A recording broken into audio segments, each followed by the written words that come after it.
Turn around. You don't belong here." The guard's voice was sharp, dismissive. In front of the cemetery gates, an old veteran stood, faded green jacket, a single white lily in hand. "No medals, no clearance? Then get out of here, old man," the guard barked, shoving him back. Other soldiers looked away. Cameras ignored him. Inside, rows of generals stood for the funeral of a four-star commander. Flags lifted, drums rolled, and then one man noticed. A four-star general broke formation. Eyes locked on the scene at the gate. He crossed the field, every step deliberate, every soldier frozen in place, and in front of the stunned crowd, he stood at attention and saluted the veteran the guards had just thrown out.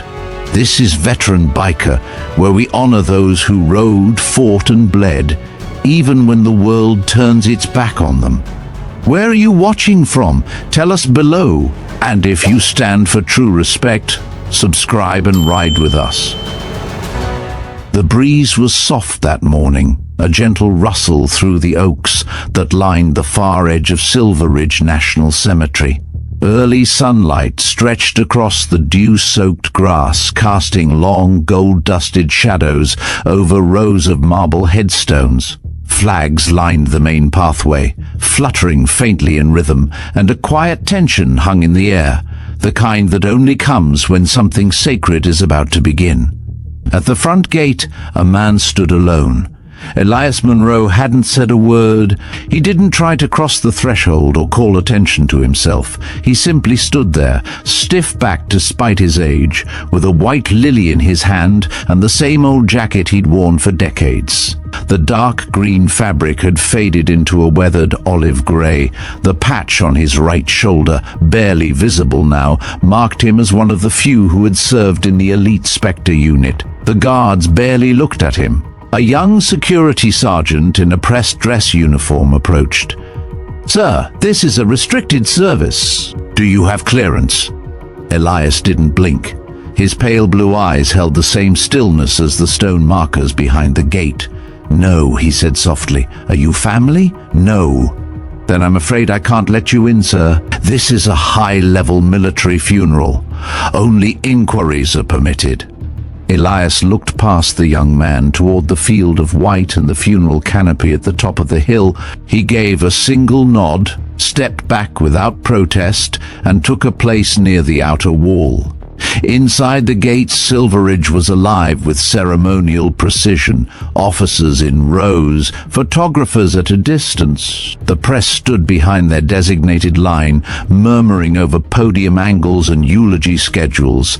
The casket hadn't yet arrived, but everything was ready. Today was the funeral of General Everett Langston, a four-star general, decorated, feared by some, revered by most. Architect of several major operations abroad, his death had made national headlines. The president had written a statement. The Secretary of Defense would be in attendance. It was not just a funeral, it was a moment in American history. But outside the gate, no one seemed to notice Elias. He didn't seem to mind. His shoulders slouched slightly, but his posture was proud. The lily trembled just a little in his grip. Not from nerves, but age. He had traveled 5 hours by bus from Clearwater Hollow, with one transfer in Richmond, and walked the final mile from the local station because he didn't think to ask anyone for a ride. He came not for the ceremony, not for the cameras or speeches. He came for a promise he made 57 years ago in the mud of Kaysan. Across the cemetery lawn, Colonel Desmond Clay stood in full dress uniform, reading over the final briefing notes. He looked up once, then again, his eyes catching something through the bars of the main gate. A man, alone, an old jacket. Something about the patch on the shoulder made him pause. He stepped forward, squinting. It couldn't be. The patch was frayed, but he knew it. Spectre unit, decommissioned nearly 50 years ago. Most files are classified. He remembered the stories, and the name that always came up, Monroe. Colonel Clay turned sharply, searching the crowd near the casket.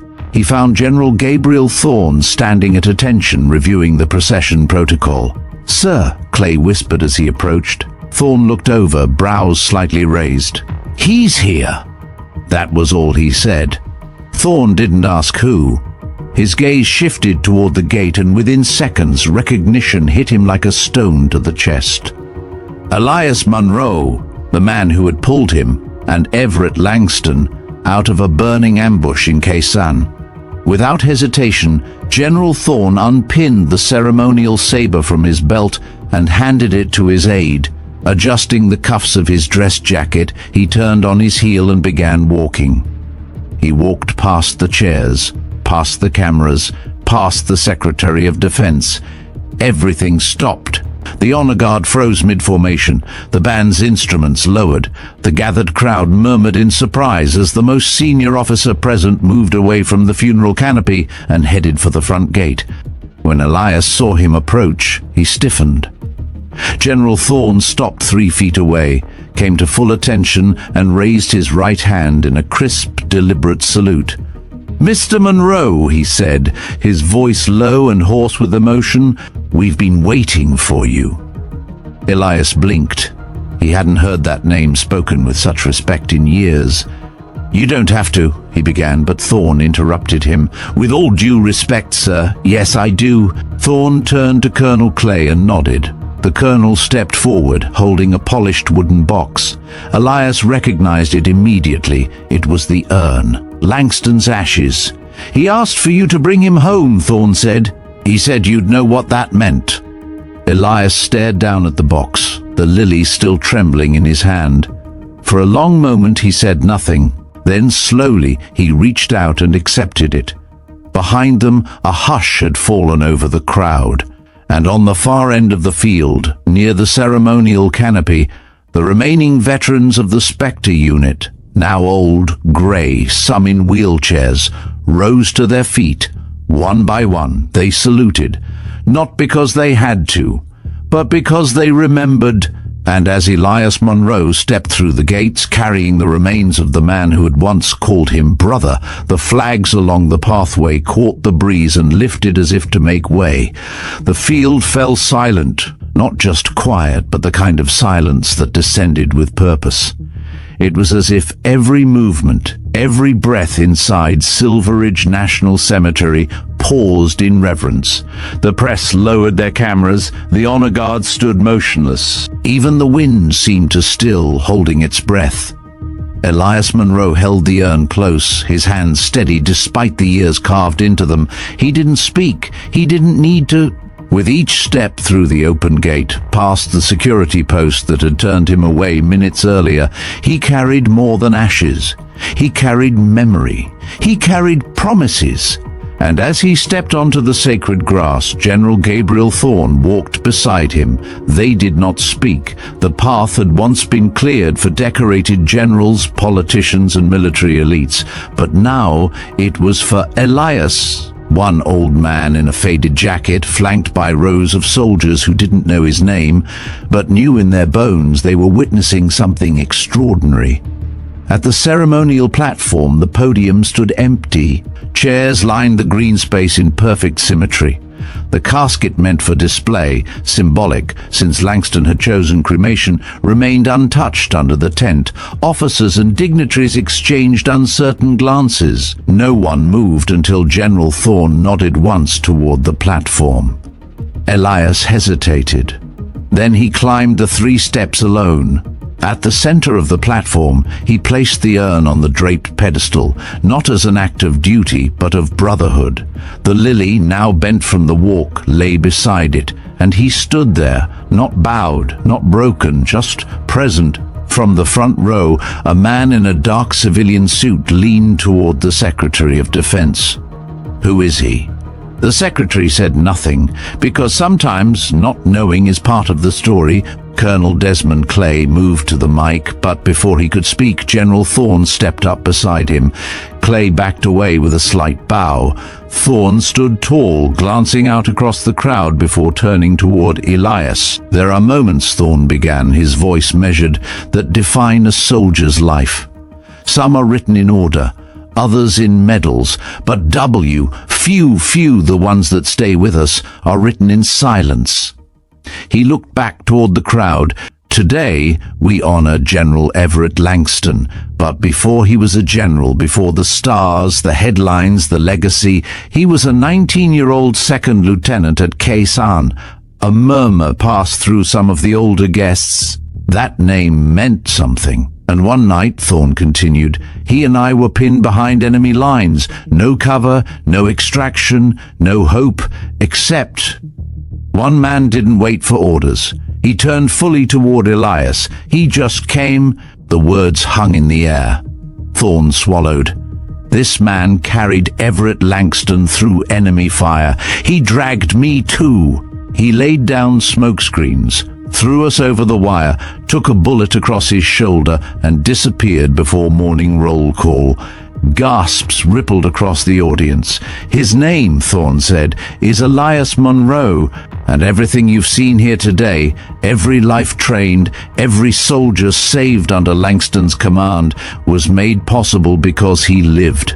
Elias stood still. He had never told this story, not to reporters, not to family. He hadn't wanted credit. He hadn't wanted anything. But the silence around him now was the loudest honor he'd ever known.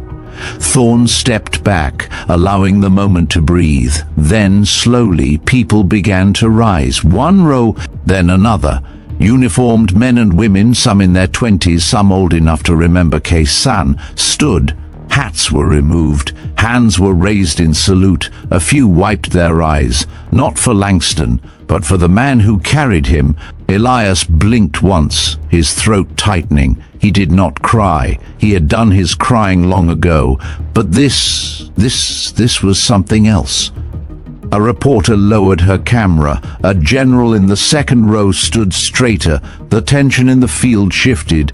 And then, from the far left side of the platform, someone stepped forward. An officer in her mid-40s, sharp eyes, bronze star on her chest.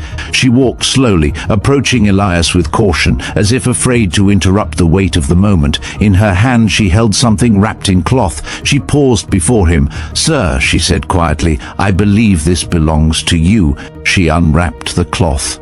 It was a dog tag, bent, tarnished. The name is barely legible, E. Monroe. Recovered from the field hospital at Khe Sanh, it never made its way home. Elias took it slowly, his fingers tracing the worn edges. For a moment, he didn't speak.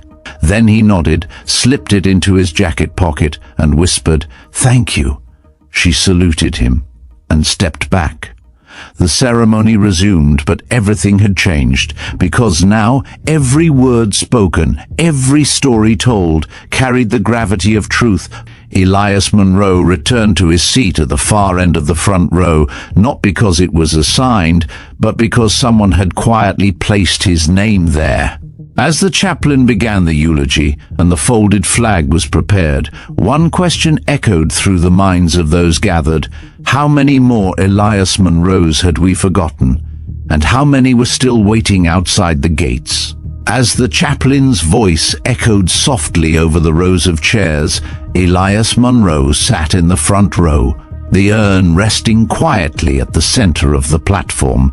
Around him, the rhythm of military tradition resumed. Folded flags, somber salutes, bugles playing taps in the distance. But the atmosphere had changed. The ceremony was no longer just about General Everett Langston. It had become something more, a moment of reckoning, a moment of remembering.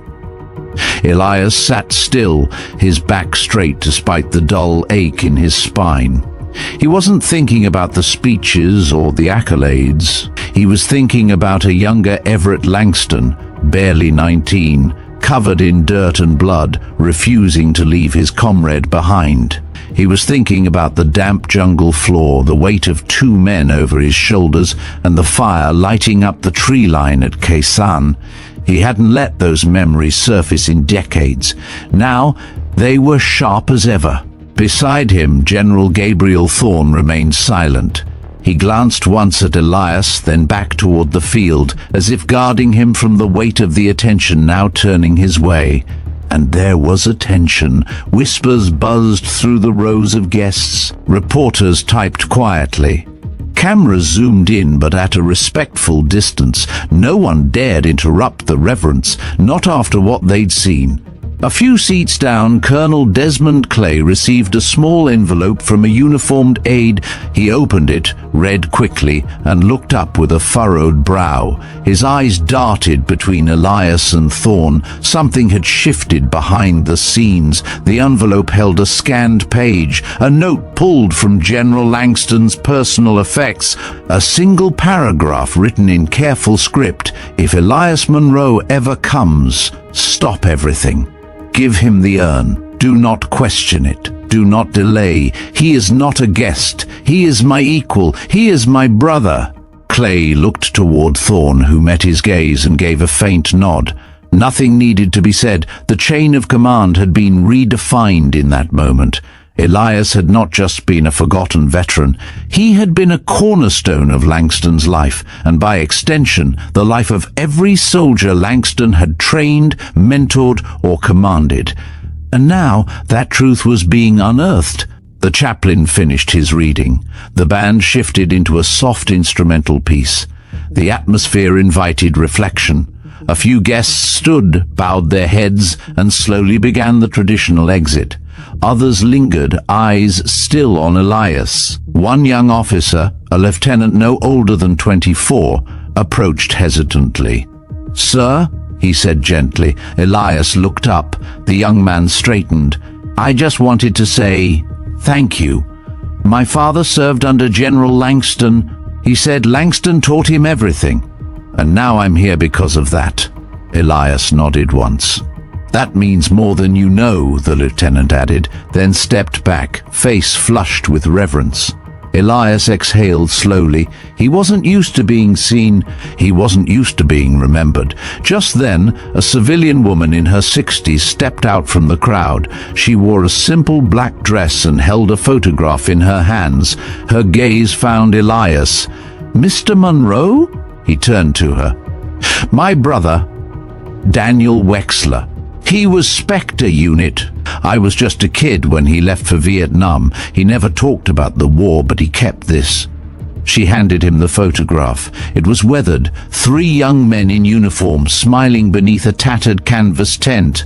One of them was Elias. The other 2 he recognized instantly, Wexler and Langston. His throat tightened. "He said you saved him too. I thought ... you should have this." Elias held the photo with trembling hands. "Thank you," he whispered. "No," she said, blinking back tears. "Thank you." She gave a respectful nod and stepped away. He stared at the photo for a long time. The past, so long buried, had come flooding back, not in shadows, but in light. More guests came. Some offered salutes, others only quiet nods. A few brought old patches, photos, handwritten letters from soldiers who hadn't made it home. Elias accepted each with the same humility. He had never asked to be remembered, but now that he was, he carried their stories too. A buzz broke the moment. A staff member hurried over to General Thorne, who listened, nodded, then stood. He turned to Elias. "There's something else you need to see," Thorne said quietly. Elias rose slowly. The urn remained on the pedestal, watched over by 2 silent honor guards. Thorne led him down a path that veered away from the main platform. The path led to a small reception tent. Inside were members of Langston's family, military aides, and a few close friends. At the center of the tent stood a long table. On it, a leather-bound binder. Inside, pages and pages of names, operations, field notes. "This is Langston's archive," Thorne explained. "It was declassified 2 months ago. He kept it for one reason: you."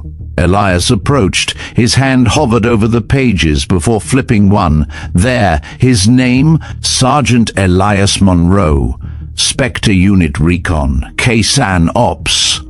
Beside it, a handwritten note: "Saved my life twice. Never asked for credit. The kind of soldier we should never forget." Elias sat down slowly. He remembered everything he said under his breath. Every word, Thorne confirmed. Other pages documented dozens of missions, Spectre units' reconnaissance runs, tactical maps, names long erased from public record. But there, in Langston's hand, they lived again. Thorne stood back, giving Elias time. Minutes passed. Elias closed the binder, his hand resting on the worn leather. "This doesn't belong in storage," he said. "It belongs somewhere soldiers can see it." Thorne nodded. "It will be. The new military history wing is being constructed at Fort Highland. There will be a section named after the Spectre unit." Elias didn't reply immediately. His eyes were distant.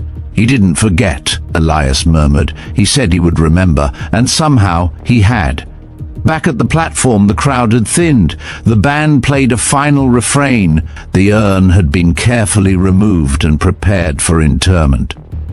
Elias returned in time to see the honor guard lift it in solemn formation as they carried it toward the burial site. General Thorne turned once more to Elias. "Would you walk with us?"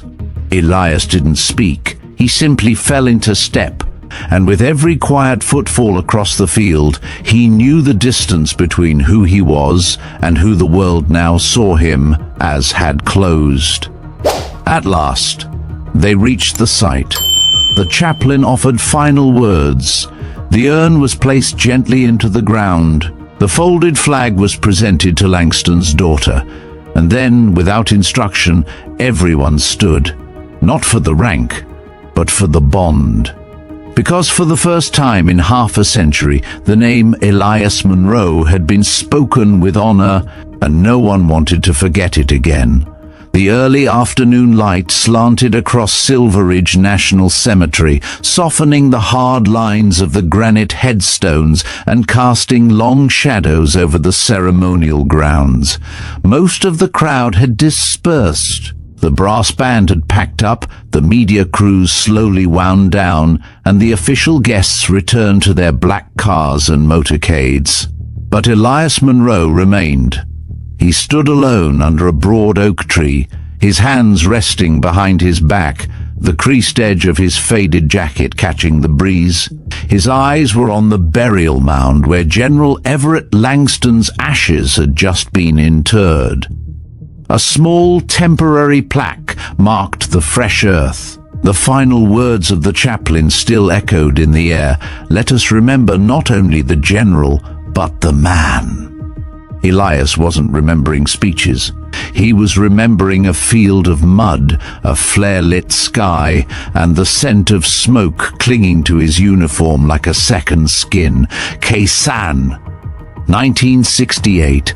It came back with startling clarity, as if time itself folded inward. He was 29, already older than most of the boys in the unit, but lean and quick, hardened by a first tour that left scars no one could see. Sergeant Elias Monroe, Recon Specialist, Spectre Unit, 3rd Watch Perimeter. It was the 34th night of the siege. The monsoon season had turned the base into a swamp. Bunkers flooded, sandbags collapsed, and the jungle beyond the wire buzzed with death. Everyone had learned to sleep in shifts, with boots on and weapons within reach. That night, Elias was doing rounds along the outer perimeter when he saw the first mortar shell arc into the sky. It landed 2 clicks west just outside the wire. Then came another, and another. Crimson flares bloomed across the edge of the tree line. The radio on his belt crackled. "Line 5! This is Fire Team Echo. We're hit! Comms guys down! We need to evacuate now!" Elias didn't wait for orders. He didn't ask who had gone out or why. He just moved. He grabbed 2 smoke grenades, clipped a flare to his chest, and sprinted toward the edge of the base. Machine gun fire crackled in the dark. The air stank of cordite and jungle rot. As he reached the tree line, he heard voices, ragged, panicked. He found them crouched behind a half-toppled munitions shed. One was dragging the other by the collar. The third had blood on his sleeve and a shattered radio pack slung over one shoulder. It was Langston, barely out of high school. pale with fear, ankles swollen, trying to reload his sidearm with shaking hands. Next to him was another soldier, a young lieutenant, face smeared with ash, his voice taut with panic as he tried to raise HQ. "You boys forget your map," Elias muttered as he dropped into the mud beside them. Langston blinked. "Who the hell are you?" "Rides here," Elias said. He pulled the two upright, tossing a smoke grenade toward the trees. He fired twice into the dark, then launched the second grenade and lit the flare on his vest. "Move now!" He didn't wait for the debate. They stumbled after him through the chaos. Gunfire chased them. The flare hissed, casting eerie light over their path. Bullets tore through palm leaves, shattering branches overhead. Langston tripped, cried out, and Elias lifted him without a word, slinging the younger man over his shoulder and pulling the lieutenant by his collar. He didn't stop until they were behind the wire. By the time a medic reached them, Elias was bleeding from a gash that ran from his shoulder to his ribs. He didn't remember the pain. He remembered Langston gripping his arm, whispering, "You came back for us." He remembered nodding once, then blackness. Back in the present, Elias felt a hand on his shoulder. "General Gabriel Thorne, we're setting up a private reception for the veterans," Thorne said quietly. "You're the guest of honor. Will you come?" Elias shook his head slowly. "I'll come later. Just need a moment." Thorne nodded and left without another word. Elias remained. He reached into his coat pocket and pulled out the dog tag the officer had returned to him earlier. It was bent, tarnished, but it held weight. He clenched it in his fist. That night at Kaysan had never left him. He had carried its ghosts through every year since. Through factory shifts, quiet nights alone, moments when no one remembered where he had been or what he had done. But Langston had remembered. In his final instructions, in the letter, in the binder of names, in the act of stopping an entire funeral just to honor him. Elias wasn't a man prone to tears, but one slid down his cheek now, slow and quiet. The private reception was set up in the cemetery's memorial hall, a granite building overlooking the north lawn. Inside, former members of the Spectre unit had gathered. There were no speeches. No cameras, just worn hands clasping shoulders, hoarse voices saying each other's names for the first time in decades. "Monroe, you're still breathing? Hell, you got older. I still owe you a cigar. Remember Kaysan that last day?" Laughter, tears, silence. Elias entered to a chorus of welcomes. He moved slowly, greeting each man in turn. Some walked. Some sat in wheelchairs. One brought a small box. Inside, a medal Elias had refused to accept. "It's yours," the man said. Elias looked at the medal, then at the man. "You keep it," he said. "You earned it too." At the far side of the room, Thorne stood waiting. Beside him was a display board. On it, photos, maps, names, and a hand-drawn diagram labeled Operation Ghostlight. "That was the mission," Thorne said. "The night you saved us. Langston kept a record. He planned to publish it one day. Now it'll be archived." Elias studied the map. He traced a finger over the path he'd run that night. He shook his head slowly. "I never expected any of this," he murmured. Thorne turned to him. "That's why it matters. Because you never asked for it." Elias didn't reply, but he reached out, touched the center of the map and whispered, "I remember." They stood in silence for a long time. Outside, the wind stirred again. The day wasn't over, but something had been made whole. The morning after the funeral broke, with soft fog rolling across the hills of Silver Ridge. Dew clung to the grass like a veil, muting the colors of the cemetery, softening the world around it. Elias Monroe stood at the base of the memorial lawn, his breath visible in the cool air. He had returned before dawn, long before the groundskeepers or security staff arrived. There was something unfinished. He stood in front of the fresh mound where Everett Langston's urn had been placed the day before. A single white lily rested on the soil, wilted now, the petals curling inward. Elias removed his cap. He knelt slowly, one knee sinking into the damp ground, and placed a folded piece of paper at the base of the plaque. It was a letter, handwritten the night before, in the quiet of the small room the VA had reserved for him. The letter didn't contain grand words or flowery phrases. It wasn't meant for history books. It was just Elias speaking to a man he hadn't seen in 5 decades. A friend who, despite rank and time and silence, had never truly left his side. He remained there for a while, silent. Then he rose, adjusted his jacket, and turned toward the memorial building behind him. Inside the Veterans Hall, General Gabriel Thorne had already arrived. The lights were dimmed, the exhibits still under covers, but today was meant to be different. Today, they would begin cataloguing the materials found in Langston's private archive, a task that required both reverence and resolve. A team of curators from the Military History Division stood ready, gloves on, clipboards in hand. A long wooden table had been set up beneath the wall bearing the engraved names of fallen units. Spectre Unit now held a place among them, freshly etched the night before. Elias entered quietly. He nodded to the staff, then joined Thorne at the table. "Ready?" Thorne asked. Elias gave a small shrug. "Doesn't matter if I am. It's time." The first box was opened. Inside, a stack of field reports, many of them handwritten, marked with water damage, burn edges and redacted lines. Some bore Elias's name, others listed ops where no one had survived but him. The silence in the room grew thick. "Langston kept everything," one curator whispered. "Even after he made general, he still carried these files personally." Thorne placed one file aside and opened another, a sealed envelope with Elias's name written across the front. Elias hesitated, then picked it up. Inside was a single page. The handwriting was Langston's, dated 6 months before his death. "If you're reading this, Elias, then I either got lucky and you came back, or someone had the sense to bring you in. Either way, this isn't protocol, this is personal. I didn't forget, not for a day. Everything I did afterward, everything I built, was because you didn't leave me behind." Elias closed the letter slowly. He didn't say a word, he didn't have to.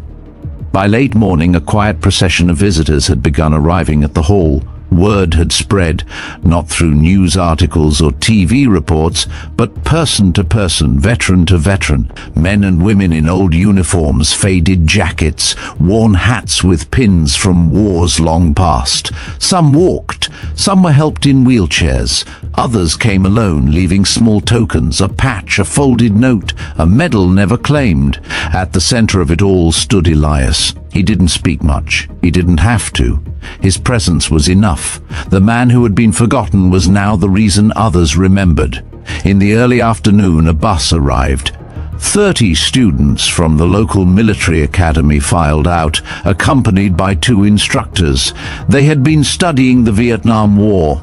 Their teachers had shown them photos from the funeral, silent salutes, the lone man at the gate, the general's unexpected walk. They didn't know what to expect. Elias sat in a folding chair by the display case, now filled with Spectre Unit memorabilia.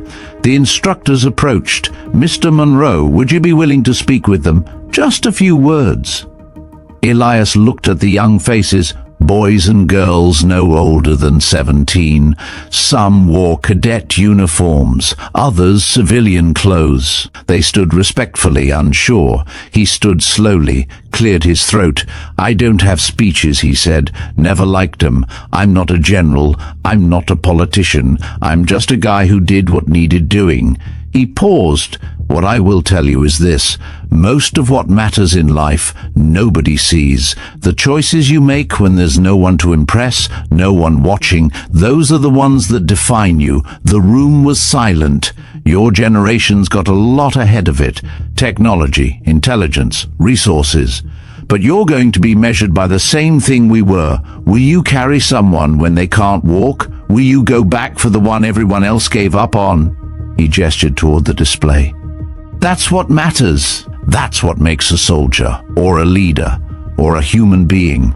He nodded once. The students broke into applause, not loud, not forced, just enough. Later that afternoon, Thorn found Elias sitting alone outside on the memorial bench, staring at the sculpture dedicated to unknown soldiers. "You know," Thorn said, settling beside him, "Langston always said the one thing he regretted was never finding you." "He found me," Elias said quietly. "He just waited until the right moment." Thorn looked out at the field. "We're renaming the east wing of Fort Highland," he said. "The Spectre Wing. With your permission, your name will be etched on the cornerstone." Elias was quiet. "Then only if every man in that unit goes up with me. No exceptions. Done." The wind picked up again. Elias looked to the horizon. "This country forgets fast," he said, "but it also remembers deeply once it wakes up." Thorn smiled. "You woke it up." Elias didn't answer, but he let the silence speak. That night, Elias stayed in a small guest cabin on the base, a modest space, cot bed, desk, a lamp. As he prepared to sleep, he opened the notebook he'd begun keeping since returning. On the first page, he had written only 2 words, "Still here." He added a third, "Remembered." Then he turned out the light, and for the first time in years, he slept without dreams. The world outside was still moving, cars on distant roads, sirens in the cities, people rushing between appointments. But somewhere, in a quiet hall lined with names and stories, a man who once stood forgotten now stood among them, not because he asked for it, but because someone finally remembered to say he mattered, and that was enough.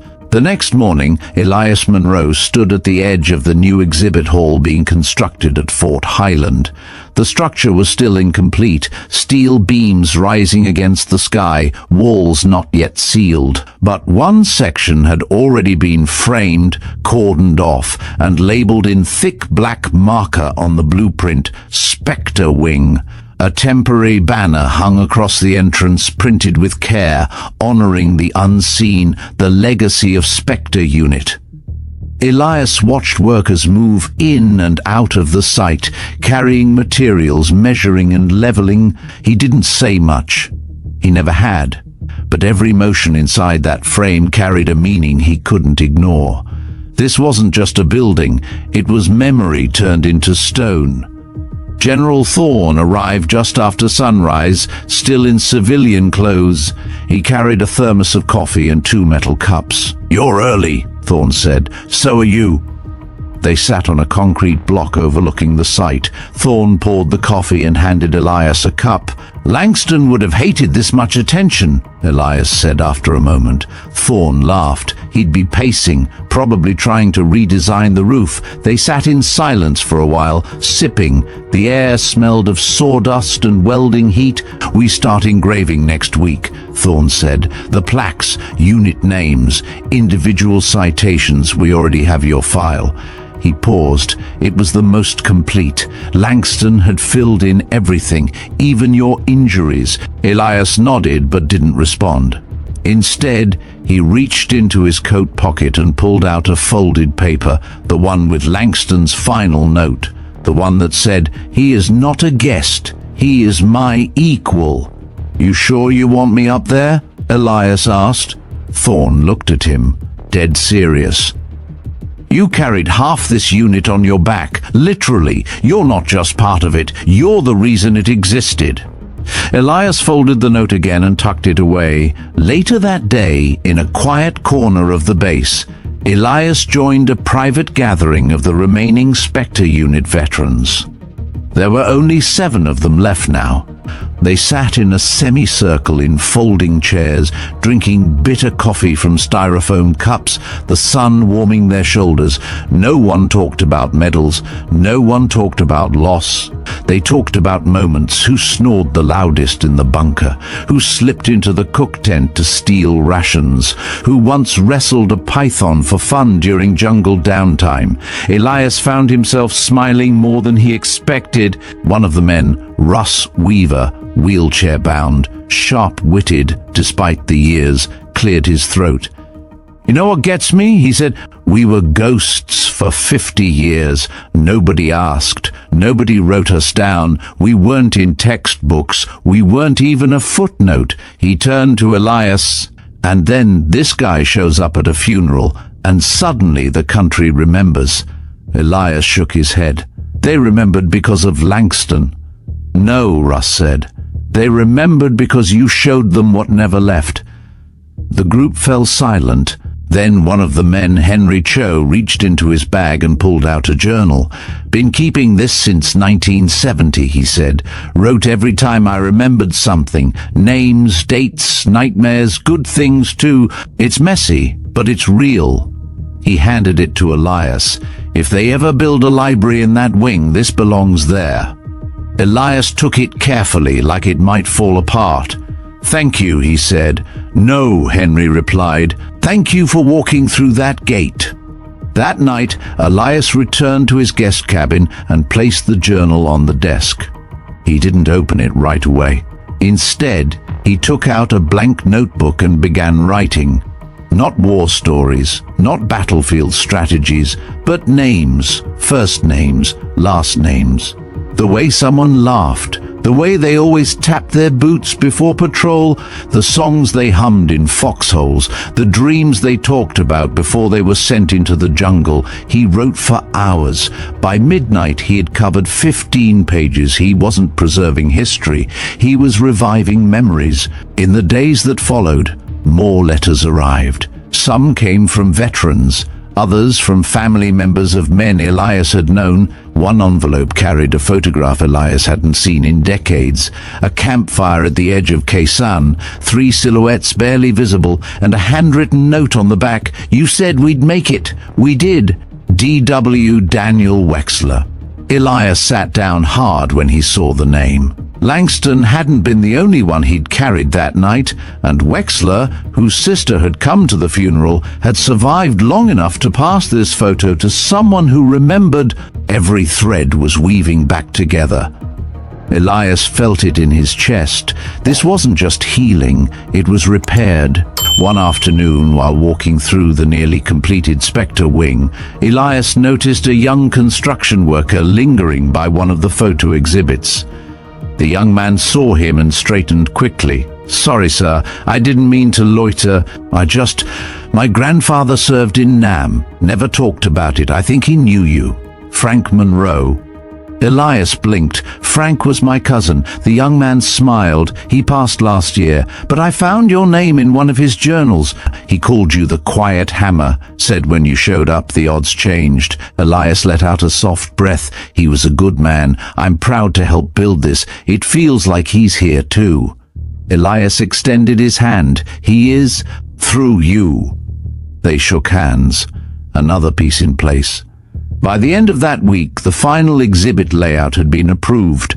The ceremony to unveil the Spectre wing was scheduled. Guests were being invited. Speeches drafted. A bronze plaque listing names is etched and polished. But the centerpiece was clear, a photo enlarged and mounted above the entrance. It showed Elias Monroe at the funeral, holding the urn, walking beside General Thorne, flags lining the path, every soldier saluting in silence. The caption read, "Sometimes the loudest salute is silence." Elias stood before it one evening as the sun dipped behind the building. He didn't say anything. He didn't need to, because this time the walls would speak for him. And the country had finally remembered to listen. The morning of the dedication ceremony arrived with the quiet gravity of a storm that never made landfall. The sky was overcast but calm, the air heavy with expectation. Rows of folding chairs lined the walkway in front of the Spectre wing, each one precisely placed, facing the polished bronze plaque now mounted on the wall just beneath the entrance arch. There were no marching bands, no fighter jet flyovers, no national anthems amplified across loudspeakers. It wasn't that kind of day. This was something smaller, quieter, and in many ways more sacred. Elias Monroe arrived not in a limousine or an escorted motorcade, but in the back seat of a base vehicle driven by a junior enlisted soldier who didn't say much, just nodded respectfully when Elias got in. As the vehicle came to a stop, Elias stepped out slowly, his polished boots hitting the pavement with a quiet certainty. He wore his old uniform, cleaned and pressed, and the dog tag recently returned to him hung beneath his collar, the faint clink of it like a heartbeat. A low murmur passed through the crowd when they saw him. Some stood instinctively, others reached for their phones, then hesitated, lowering them again. It was a moment that didn't belong in documentation, it belonged to the presence. General Gabriel Thorne met him at the edge of the seating area. They didn't shake hands, they didn't need to. They exchanged a glance, a nod that carried everything: history, pain, loyalty, and something close to reverence. Thorne gestured to the front row. Elias took his seat slowly, next to several other veterans from the Spectre unit, now publicly honored for the first time in decades. The ceremony began with a brief introduction by the base commander, followed by a short address from the Secretary of Veterans Affairs. Each speech was succinct, respectful. They spoke of sacrifice, of service, and of the responsibility to remember not just the names in history books, but the ones that never made it there. But the moment everyone was waiting for came when General Thorne stepped up to the podium. He didn't read from a script. He didn't need to. He began with a single sentence that silenced every sound in the courtyard.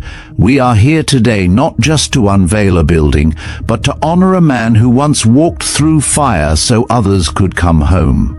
Then he told the story. Kaysan, the ambush, the mud, the smoke screens, the carrying of two men across the wire.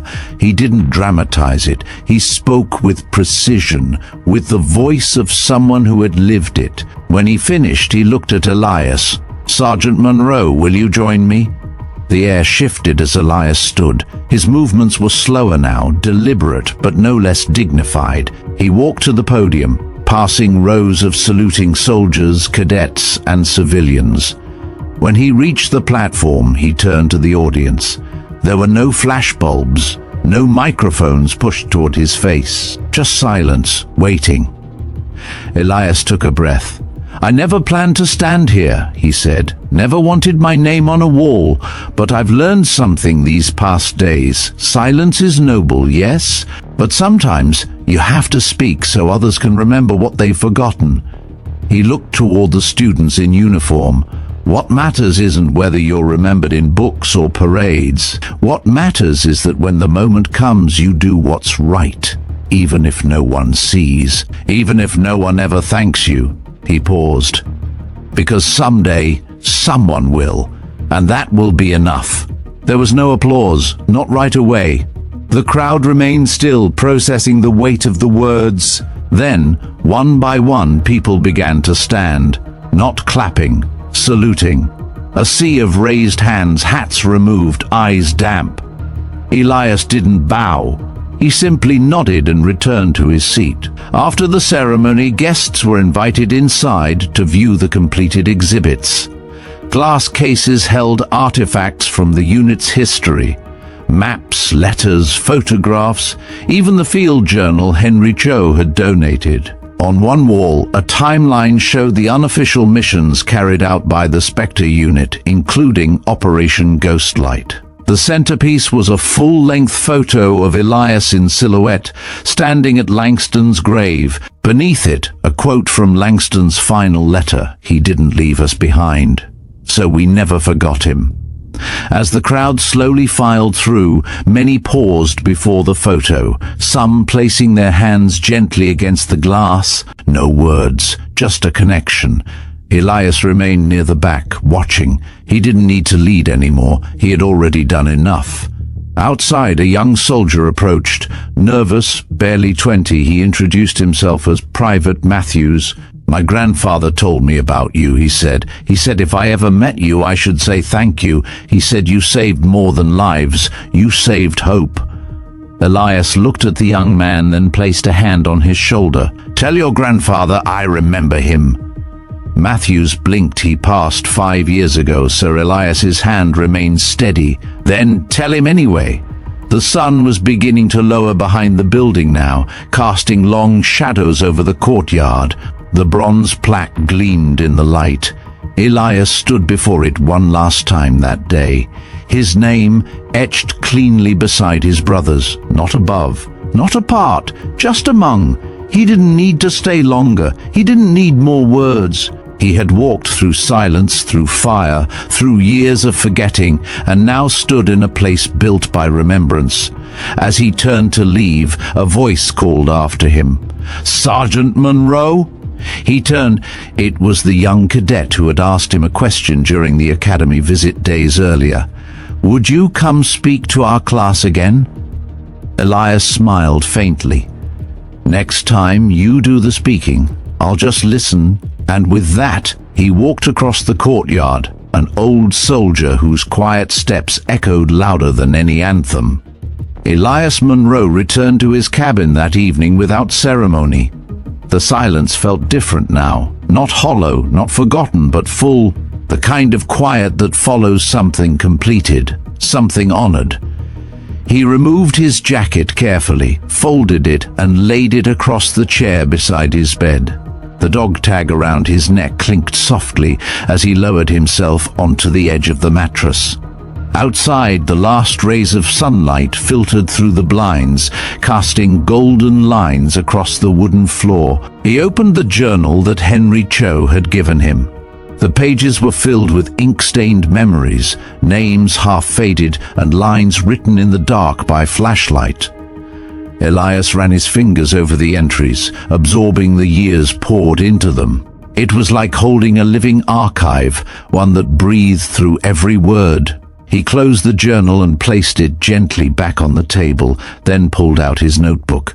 He continued where he had left off, writing the name of a man who used to hum an old blues tune before every mission, then another who always carved initials into the stock of his rifle. One by one he brought them back, not with monuments, but with memory. His pen moved slowly, deliberately. He didn't write in paragraphs or poetry, just details. That's what he had learned mattered most. In the morning he received a call from General Thorne's aide. "Sir," General Thorne asked if you'd be willing to visit the recruits. "They've requested you specifically." Elias agreed with a nod, even though the aide couldn't see him. He didn't say much more. He never did. By noon, he stood in front of a group of 50 recruits inside one of Fort Highland's training classrooms. Most were under 20, some barely old enough to vote. They sat in clean uniforms, boots polished, spines straight, eyes uncertain. Elias looked at them without judgment. He saw not what they were, but what they could become. He didn't speak immediately. He let the room settle. Then, without a preamble, he said, "Your instructors will teach you tactics, strategy, how to move, how to fire. But there are some things they can't teach. The silence after a battle, the look in a man's eyes when he's lost something he can't name, the weight of carrying someone else's life in your hands." The room was still. "One night we were under siege," he continued. 77 days in mud and blood. 2 men got caught outside the wire. No backup, no command, just a decision. I went. Not because it was heroic, because it was the only thing that felt right." He paused. "You don't get to choose when the world will need your courage, but you do get to choose whether you show up." One of the recruits, a young woman with her hair tightly braided, raised her hand. "Did anyone ever thank you for what you did?" Elias tilted his head slightly. "Not at first," he said. "For a long time it was just me and the memories, but one day someone remembered, and that was enough."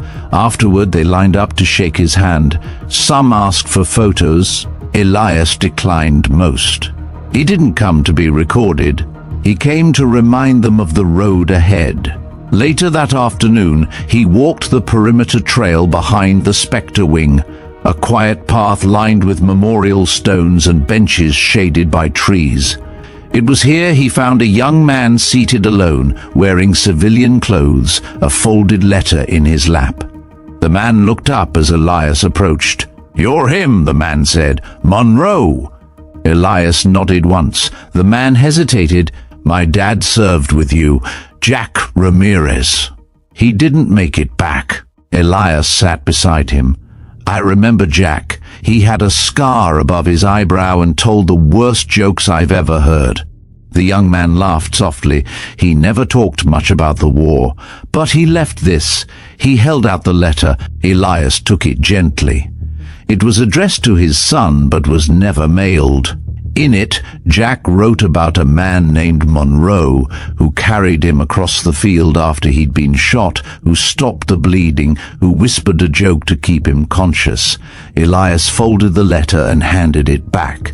"Your father was a fighter. He stayed awake the whole way. He said your name more times than he said anything else." The young man wiped his eyes. "Thank you for bringing him home."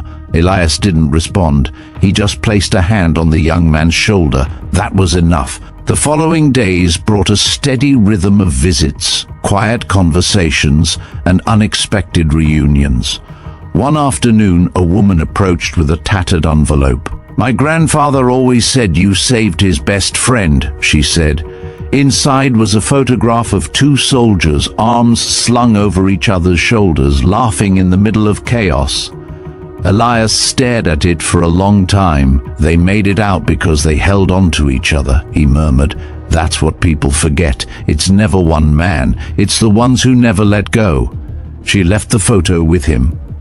That night he placed it beside the dog tag on his desk. By the end of the week, a new display was added to the Spectre wing, a glass case labeled "Carried and Remembered." Inside were letters, photos, handwritten notes, all donated by families of soldiers Elias had once fought beside.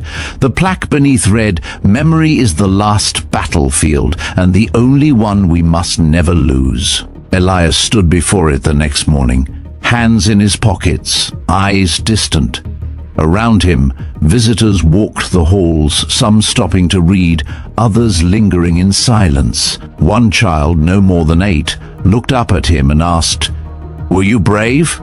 Elias knelt slightly. "No," he said. "I was scared, but I went anyway." The child nodded. "That's still brave." Maybe it was.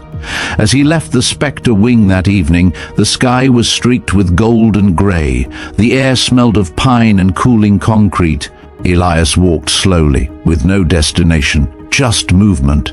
For the first time in a long while, he felt like he belonged to the land he walked on, not as a footnote, but as part of the story. And the story was still being written. The dedication ceremony for the new monument was set for a quiet Sunday morning. It wasn't advertised broadly, but word had spread.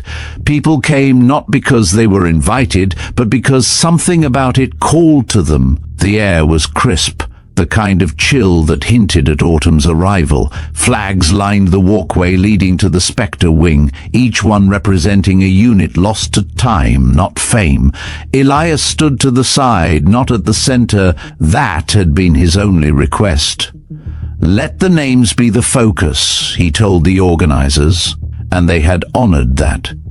The monument itself was a single upright slab of black granite, polished to a mirrored sheen, carved with a phrase he had once written in his notebook. "In silence they stood. In memory they endure." Families had begun to gather.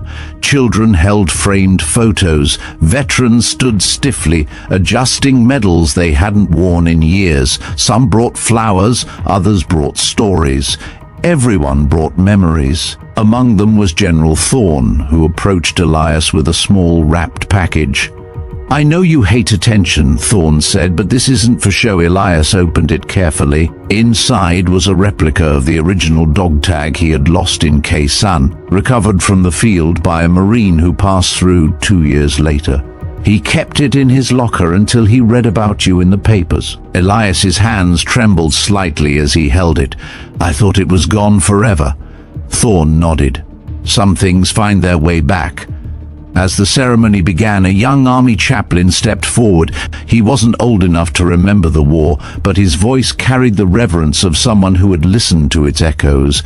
"Today, "We don't just honor the fallen," he said. "We remember those who carried them, buried them, and lived for them. This monument is not just a stone, it's a memory cast in permanence. One by one names were read, not just of those who had died, but of those who had saved, shielded, and remembered."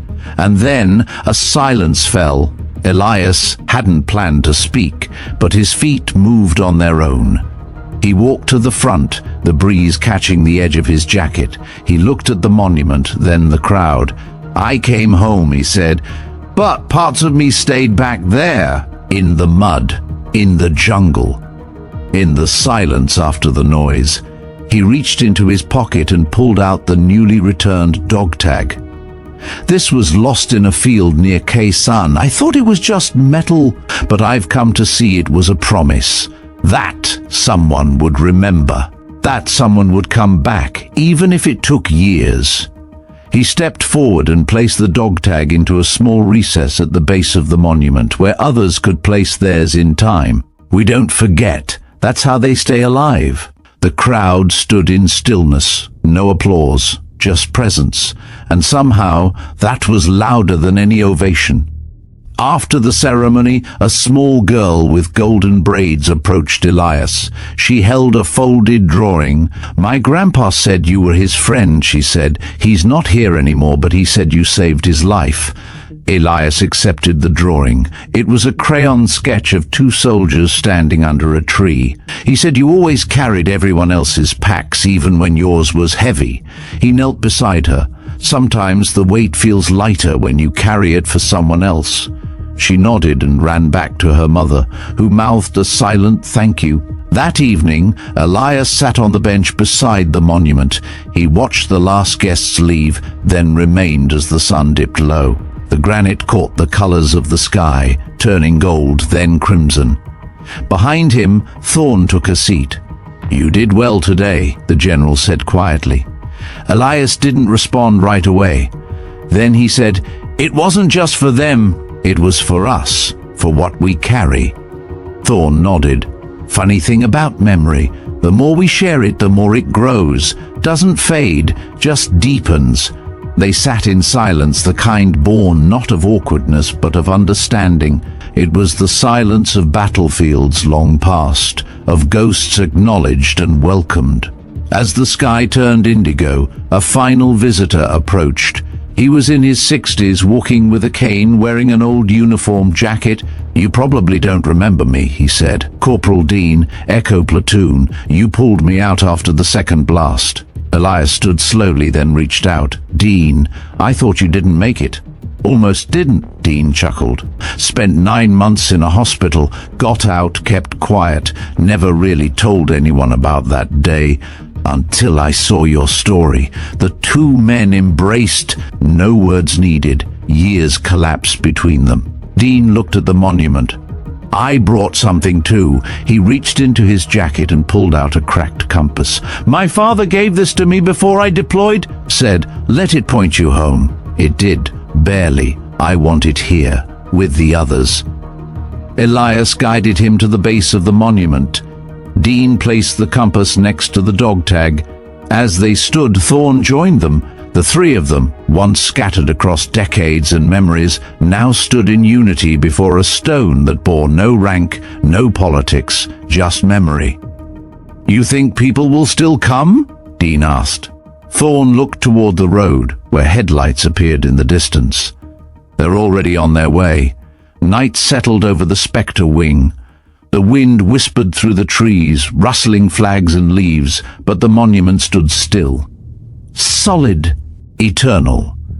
And beside it, Elias Monroe remained, no longer alone, no longer silent, but surrounded by the echoes of a story finally told. In the weeks following the dedication ceremony, the Spectre Wing became more than just a monument. It became a place of pilgrimage. Veterans came in silence, some alone, others with family. Young recruits from nearby bases arrived in uniform, often escorted by instructors who didn't need to speak. The weight of the place did the talking. School groups filed through on field trips, quieted by the solemnity of the walls. And locals, Even those with no direct ties to the military found themselves drawn to the site, leaving behind letters, medals, and in some cases, simply standing there in reflection. Elias visited nearly every day. He never made a show of it. He would arrive early, before the morning dew had dried, and walk the grounds slowly. Some days he sat on the bench, some days he cleaned the small alcove at the base of the monument where tributes were placed. Other days he stood with his hand resting on the stone, not saying a word, but remembering. One morning, a high school teacher named Miss Chan approached him. Her class stood a respectful distance away, clustered near the wall of etched names. "Mr. Monroe, would you be willing to speak with them? Even just a few words?" Elias hesitated. Then he nodded. He stepped forward. The students quieted. He looked at their young faces, some curious, others simply unsure of what to feel. "War is loud," he began, "but its memory is often quiet. What we honor here isn't the noise, it's what followed. The lives lived after, the burdens carried, the friends missed." He paused, then added, "You don't have to understand all of it. Just don't forget it happened. That's enough." The students remained silent, visibly moved. Miss Chan whispered a thank you as he stepped back. Later that day, as he prepared to leave, a man in a dark suit intercepted him near the entrance. He wore an official government badge clipped to his breast pocket. "Mr. Monroe, I'm Agent Colton Reyes, Department of Veterans Affairs. Mind if I have a word?" Elias studied him cautiously. "Go ahead." Reyes motioned to a nearby bench. "We've been following the developments here. The Spectre Wing, your story, the public response. It's inspired something bigger. There's talk of creating a national version. A central memorial for forgotten units, unrecognized acts of service. Based on this." Elias raised an eyebrow. "You want to duplicate it? Not duplicate. Expand. Use this as the foundation. We'd like your help." Elias folded his arms. "I'm no politician." Reyes smiled. "Exactly. You're the reason it means something. We want that honesty, that grounding. You've started something we can't ignore."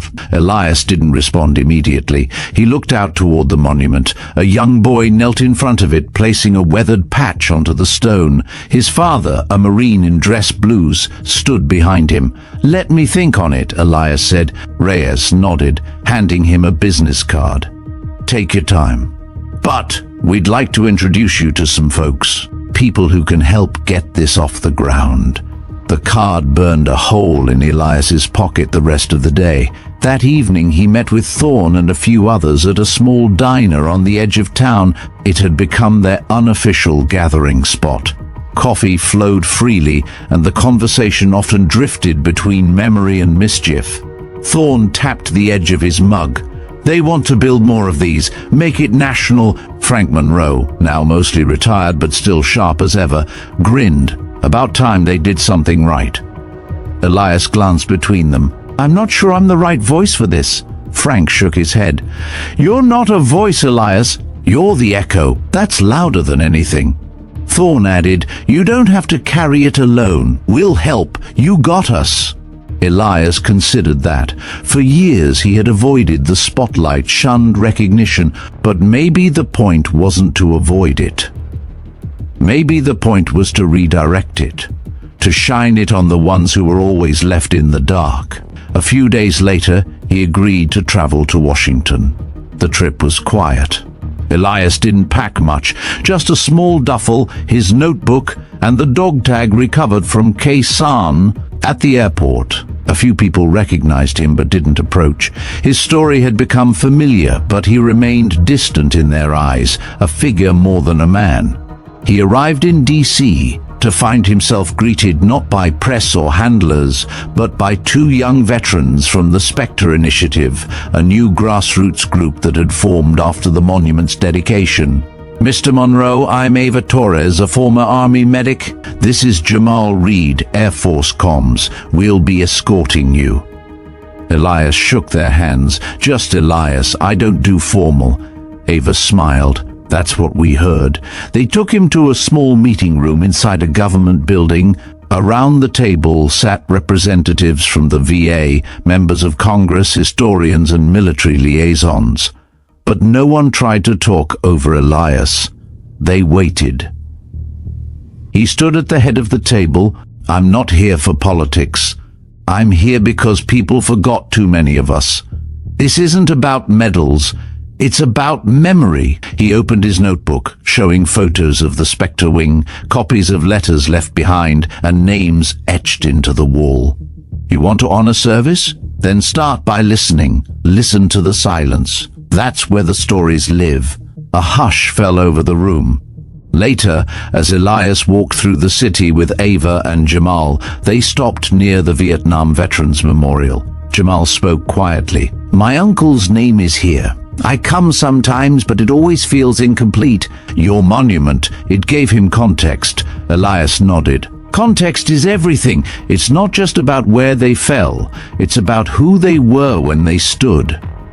That night, back in his hotel room, Elias sat by the window, looking out at the lights of the city. The card from Reyes lay on the table. He flipped it over, then reached for his notebook. He began to write again. Not about war, but about healing. Elias awoke early the next morning to a soft knock at his hotel door. He opened it to find Ava Torres standing there with 2 cups of coffee in her hand. "Thought you might need this," she said, offering one. He nodded gratefully and motioned for her to come in. "Are you always this prepared?" "Former medic," she replied with a smirk. "Anticipating needs is part of the job." They sat near the window, looking out over the city. The conversation was sparse, reflective. Ava eventually asked, "Are you ready for today?" Elias gave a non-committal grunt. "As much as I'll ever be." Later that morning, they reconvened at the Department of Veterans Affairs. Elias was scheduled to meet with the Secretary of Veterans Affairs and a panel of bipartisan senators pushing for the establishment of the National Memory Hall, a proposed memorial project inspired by the Spectre wing. Elias walked into the room with his usual quiet presence. No suit, no medals, just his worn brown leather jacket, the same one he'd worn to Khe San's reunions, and the notebook under his arm. The secretary, a composed woman in her 60s named Claudia Herndon, stood to greet him. "Mr. Monroe, welcome. We've been hearing a lot about you." "That's never a good sign," Elias replied dryly, eliciting soft chuckles. They discussed the proposed memorial, a nationwide archive of oral histories, public installations in underserved communities, interactive displays, to teach civilians about forgotten units and battles, and rotating exhibitions dedicated to acts of courage that never made headlines. It was ambitious.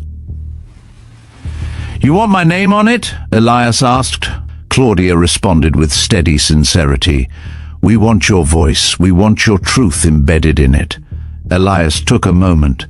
"Then promise me something. Don't turn it into a photo op. No flag waving without substance. No ribbons unless they mean something. You have my word." He nodded slowly. "Then I'll help." Word spread quickly. By afternoon, a reporter from a national military publication requested an interview. Elias declined. "Let the monument speak. I'm not the story." But others spoke for him. A segment aired that night on national television, showing footage of the Spectre wing, children laying flowers, families crying softly as they traced names. Elias's silhouette could be seen briefly in the background, cleaning the stone. The public response was immediate. Veterans from across the country began sending in names, patches, medals, and testimonials. A viral campaign surged online, #RememberTheSilent. Younger generations began to learn about units and missions long buried in redacted files and forgotten footnotes. Back in Khe San, Thorne watched the coverage with glassy eyes. He turned to Frank Monroe, who had come by for dinner. "He never wanted any of this," Thorne said. "That's why it matters," Frank replied.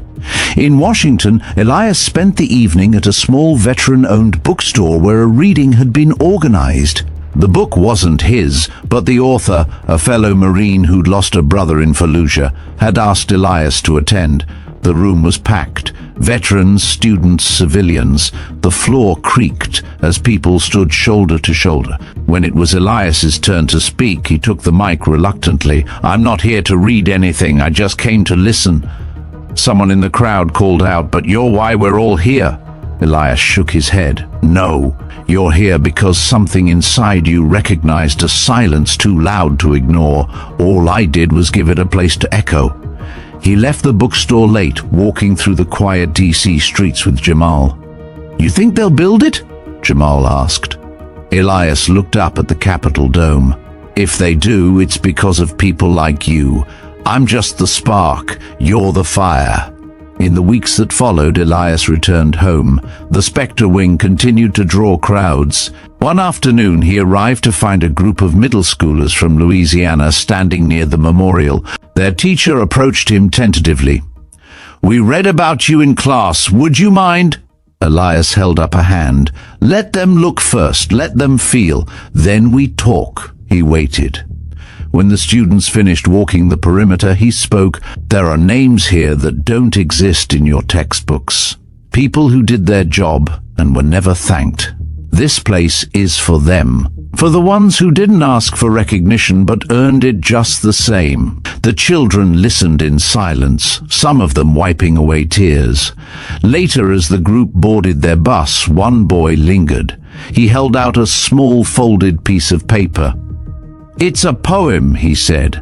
"I wrote it in class." Elias took it, nodding. "Thank you." He unfolded the paper slowly. The poem was short. They did not shout, they did not wave, they did not ask, but still they gave. He read it twice. That evening, Elias sat on the bench at the Spectre Wing with Thorn beside him. The sky turned amber as the sun began to set. "You going to DC again next month?" Thorn asked. Elias nodded. "They want me to help design the layout. Said I've got an eye for silence." Thorn laughed. "That's because you never shut up." Elias chuckled, then fell quiet. As the wind rustled through the trees, Elias reached into his coat and pulled out the folded poem. "Kid's got a better way with words than I ever did." He handed it to Thorn, who read it and blinked hard. "Might be time to start thinking about legacy," Elias said. Thorn raised an eyebrow. "You already left yours. It's standing 10 feet behind you." But Elias didn't look back. He stared forward into the fading light. There was still work to do. The air in Washington was crisp the morning Elias returned. Cherry blossoms lined the streets like silent witnesses, their pink petals fluttering to the pavement with each gust of wind. It had been 6 weeks since the Spectre Wing's unveiling, and Elias Monroe found himself once again stepping through the revolving doors of the Department of Veterans Affairs. This time, he wasn't alone. Thorn was with him, in a blazer that didn't quite fit and shoes that hadn't seen polish in a decade. Jamal followed close behind, a binder under his arm and a nervous energy in his step. And behind them, 2 young cadets from the same Louisiana school that had visited the Spectre Wing weeks earlier. They had been invited by the secretary herself. Inside the main conference hall, the atmosphere buzzed with anticipation. Journalists, military historians, representatives from nearly every branch of service, and a scattering of civilians had gathered. Claudia Herndon, the secretary, stood at the podium. "Ladies and gentlemen," she began, "we're here today not just to announce the National Memory Hall. We're here to listen to the man whose quiet defiance started something we couldn't ignore." She gestured to Elias. He stepped up to the podium with deliberate calm. He wore the same brown leather jacket, now weathered with a patina of respect. The crowd hushed. "I'm no orator," Elias began. "Never was. I don't speak in flowery sentences or headlines, but I know what it means to be forgotten, and I know the cost." He opened the worn notebook. These are names. Some are mine, most aren't. They belong to medics who crawled through gunfire, to translators who died unnamed, to recon units erased by redactions. They deserve to be more than footnotes. They deserve to be remembered in full voice. He closed the notebook. The National Memory Hall won't be about me. It won't even be about war. It'll be about the silence after, and how we choose to fill it. Applause erupted, not thunderous, but long and steady, like waves lapping ashore. A few weeks later, Elias stood on a scaffold with architects and designers, walking through blueprints laid out across massive tables. He insisted on certain design elements: alcoves for personal artifacts, reflective walls that didn't just show the viewer, but merged them with the names behind them. "I want people to see themselves in it," he told the lead designer. "This history doesn't just belong to soldiers, it belongs to all of us." Meanwhile, back in Khe-Sanh, word spread that Elias was receiving the Presidential Medal of Freedom. News vans lined the street, but he remained elusive. He refused interviews. When the reporter from a major network caught him tending the garden behind the Spectre wing, Elias simply said, "Medals are heavy. Let the wing carry the weight." He did, however, accept a request to speak at a high school in Atlanta. In the gymnasium packed with teens, Elias looked out and said, "You don't need to wear a uniform to serve. Speak the truth. Stand up, listen. Those things change the world, too." The speech went viral. The design for the National Memory Hall was finalized within the year. Construction began that fall. Elias visited once every few weeks, often alone, walking the site as steel beams rose like the skeleton of a giant truth finally being unearthed. One afternoon, as he sat on the edge of the construction zone, a man approached him. Clean-cut civilian clothes, maybe mid-40s. "Mr. Monroe?" Elias nodded. "My father served with you. The name was Dalton Hayes. Said you pulled him out during an ambush." Elias searched his memory, then smiled faintly. "Hayes, big guy, lost 2 fingers, had a harmonica he couldn't play worth a damn." The man laughed, eyes welling up. "That's him. He talked about you till the day he passed. Said you didn't speak much, but when you did, it mattered." They stood in silence. As the man turned to leave, he handed Elias a folded envelope, "Something he wanted you to have." Elias waited until he was alone to open it. Inside was a photo, faded but intact, of their unit at Khe-Sanh. On the back, scribbled in ink, "Still watching, still proud." Elias sat with it for a long time, letting the weight of those words settle. The National Memory Hall opened to the public the following spring. Veterans from every corner of the country arrived. Families brought keepsakes. Names were spoken aloud. Children traced them with their fingers. There were no fireworks, no speeches broadcast live, just soft music, the sound of wind chimes hung from the entrance, and a silence deeper than ceremony. Elias didn't attend the opening. He chose instead to sit quietly at the Spectre wing that day, watching the breeze move through the trees. When asked later why he hadn't gone, he simply said, "It wasn't about me." But at the hall, in the farthest alcove, under a small plaque, a quote was etched into the marble. He didn't shout, he didn't wave, he didn't ask, but still he gave. The name underneath read, "Elias Monroe," and below that, in smaller letters, "Still here, remembered." It was never about the applause. Not for Elias Monroe, not for the ghosts he carried, not for the silence he honored more than the medals he never wore. In the end, it was always about the ones who didn't make it back, the ones whose names were misprinted, forgotten, buried beneath politics, shadows, or simply time. And yet somehow, a quiet man in a worn leather jacket had changed everything. Across the country, the Spectre Wing and the National Memory Hall stood not as monuments to war, but to remembrance. Tour buses pulled into parking lots that once stood empty. History teachers assigned field trips. grandparents returned with grandchildren in tow, pointing to names not found in textbooks, but engraved in stone, in steel, in silence. In a diner in Kansas, a waitress now poured coffee beside a placemat printed with Elias's quote, "Still here." Remembered, in Detroit, a tattoo parlor offered free etchings of the Spectre Wing insignia to veterans on Memorial Day. In Houston, a mechanic paused by the photo of Elias in a waiting room and told his daughter, "He's why we stand when the flag goes by." The ripple grew. More than 24 states began replicating the Spectre model, community-driven memory installations, focused not on generals or headlines, but on quiet service, on lives lived after combat, on wounds that didn't bleed but burned. And in every one of those places, there was a bench with a quote, a bench where someone could sit and remember. Elias never returned to Washington after the hall opened. He sent a letter instead, handwritten, no return address. If it matters at all, let them walk through and leave with more questions than answers.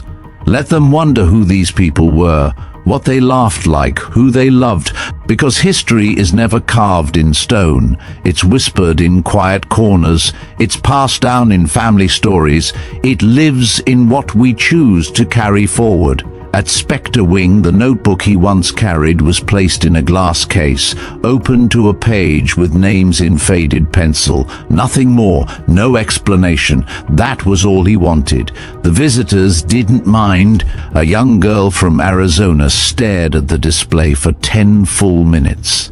When asked why, she simply said he wrote it like he was afraid someone would forget. Maybe that's what Elias Monroe feared more than anything. That time, for all its noise and march, would erase the people who mattered most. But it didn't, because now the man who once stood alone outside a funeral was known across generations. His image, never glamorous, never polished, hung in more classrooms than presidents. He became part of ceremonies not through speeches but through silence, a new kind of anthem. Somewhere in the mountains of North Carolina, Elias continued tending his garden. Letters came and piled up. He answered a few. The weeds never stopped growing, and neither did the legacy he tried so hard to keep buried. One autumn morning, Thorne visited. He brought coffee. They sat under the porch watching clouds stretch. "You realize," Thorne said, "they're teaching about you in the academies now? Got cadets writing essays on your tactical humility, whatever that means." Elias smiled. "Means they're running out of heroes." "Nah," Thorne said, "means you're finally being heard." Silence. Then Elias asked, "You still carry yours?" Thorne nodded, pulling a small dog tag from his pocket. "Every day. Even when I curse the world, even when it doesn't feel like it matters." Elias looked out past the trees. It matters. And in that moment you could almost hear the sound of footfalls in dirt. Not just theirs, but those who had walked before them. Those who would walk after. That's how it ends. Not in parades, but in the quiet resolve of a life lived with purpose. A legacy remembered not in headlines, but in hands that carry on the weight. This is Veteran Biker, where silence speaks louder than medals, and respect is earned in grit, not glory. Here, we ride to remember those the world too often forgets. Thank you for watching. Tell us, where are you watching from, and what did this story mean to you? Drop it in the comments below. And if you stand with us, hit subscribe, like, and share this story with someone who should never forget what true honor looks like. Stay with us. More rides, more stories. They're just around the corner. And like any brother would say, still here, never forgotten,